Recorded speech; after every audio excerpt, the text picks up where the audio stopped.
Bienvenue sur France Info pour ce 17-19. Très heureux de vous accompagner aujourd'hui avec Clémence Delabaume pour l'actualité de ce jeudi. À la une, reconnaissance mais pas repentance. À Kigali, Emmanuel Macron reconnaît la responsabilité de la France dans le génocide perpétré en 1994. Pas d'excuses ni de demande de pardon en revanche. Mais pour le président rwandais, ce discours a plus de valeur que des excuses. Les relations entre la police et la justice se sont-elles apaisées? Hasard du calendrier, une table ronde dans le cadre du Beauvau de la sécurité leur était consacrée aujourd'hui.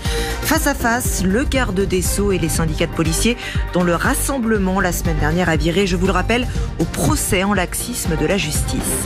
Les soldes d'été, décalés d'une semaine, initialement prévus à partir du 23 juin, la période commerciale débutera finalement le 30 juin. Il faut profiter du rebond de la consommation des Français, estime le ministre de l'économie. Et puis, complément d'enquête revient ce soir sur France 2 sur l'affaire Olivier Duhamel, avec à la clé des témoignages inédits. La fille du politologue Aurore s'exprime pour la première fois. Elle a décidé de défendre son père. Vous l'entendrez.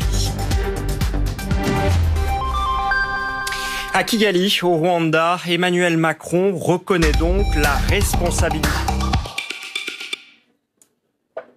À Kigali, au Rwanda, Emmanuel Macron reconnaît donc la responsabilité de la France dans le génocide des Tutsis en 1994. Une reconnaissance de responsabilité, mais pas d'excuses. Un discours qui, pour le président rwandais, a plus de valeur que des excuses. Je vous propose d'écouter le chef de l'État. Il s'exprimait depuis le mémorial du génocide à Kigali. La France